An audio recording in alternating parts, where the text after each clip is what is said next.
Well, he's a cutie pie. I might put him in Potomac. Okay, yes. Yeah, he can come right on to Potomac. Oh.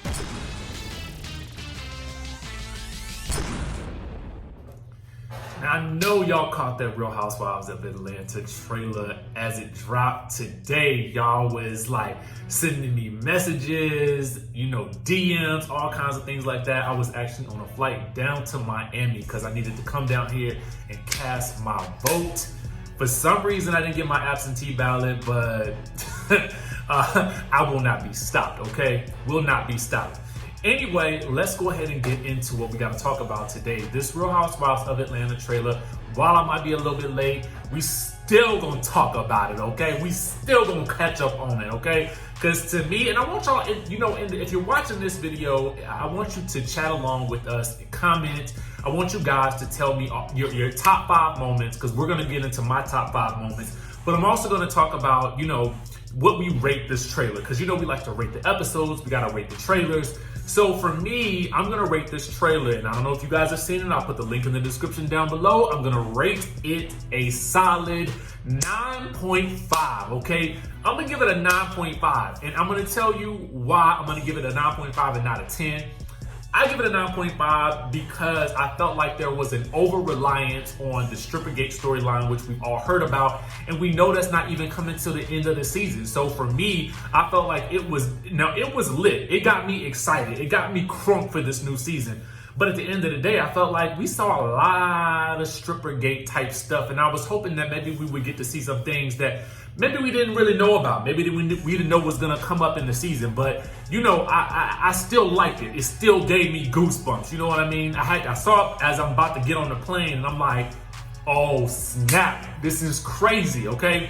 So you guys let me know what you would rate it in the comment section below. If you're watching in the chat, go ahead and let me know what that number would be.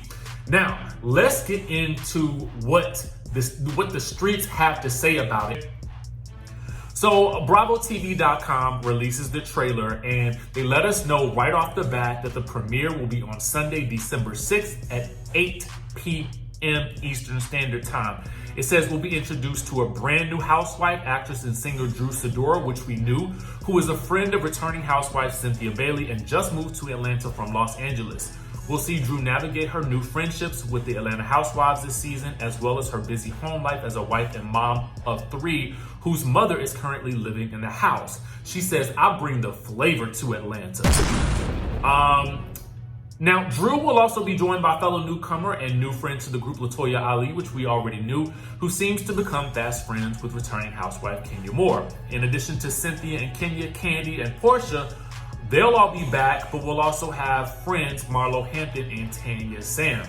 The press release says the ladies' personal relationships will definitely be front and center in the new season of Real Housewives of Atlanta, as Cynthia and her fiance, Mike Hill, face some challenges before tying the knot. We did see their wedding, but apparently we're going to see the lead up to that. They also talk about the future of Kenya's marriage to Mark Daly. That still remains uncertain after the couple separated last year. Kandi continues to keep things spicy with husband Todd Tucker, and Porsha's relationship with Dennis McKinley has taken a bit of a back seat.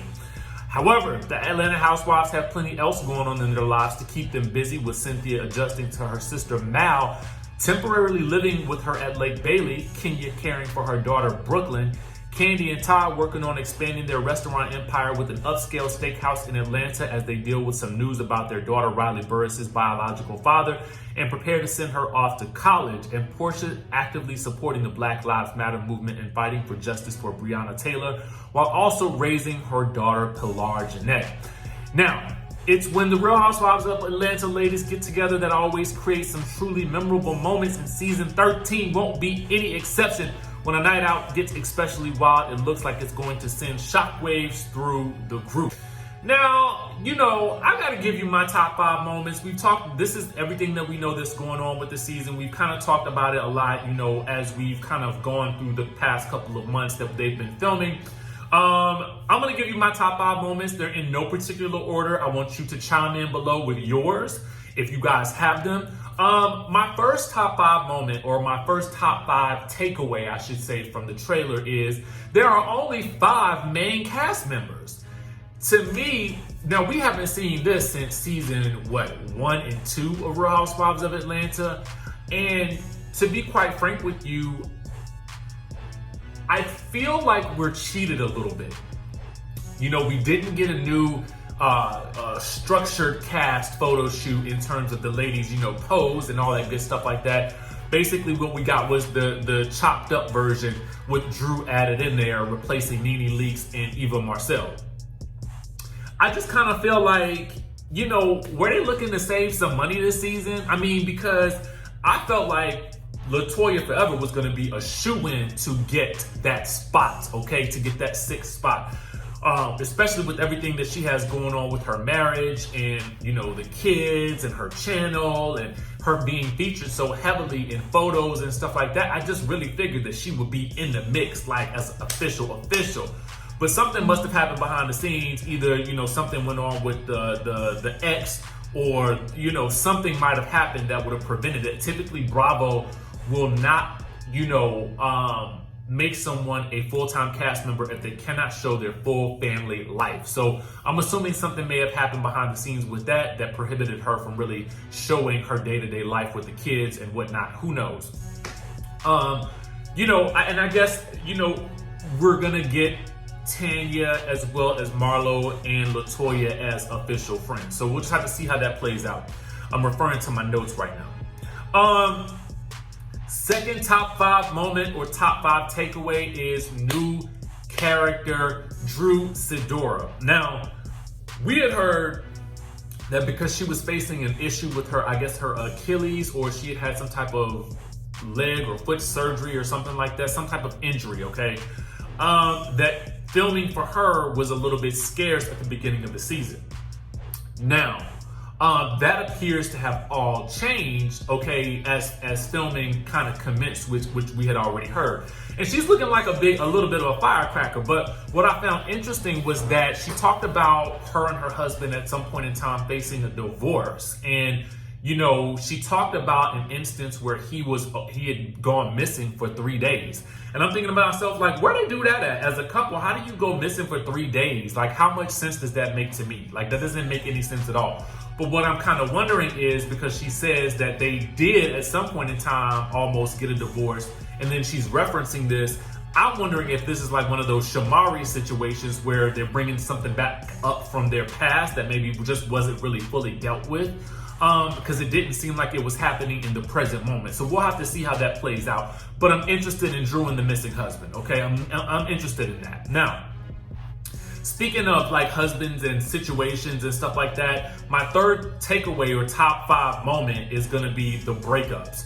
Because what we thought was that at the end of the season, when Kenya was speaking about Mark Daly and her working things out, I was thinking, okay, they must be working things out. I thought we was going to see the progression of that. But from what we see in the trailer, it looks like we're seeing more of Kenya Moore facing a divorce from Mark and him trying to get, you know, more custody of Brooklyn. So to me, I'm confused. I need to know what happened. I need to know where we all went wrong. You know what I mean? But we also get to see Porsha and Dennis, and hopefully we'll find out exactly what happened that led them to separate as they have, because we all want to know, okay? And I need it official, all right?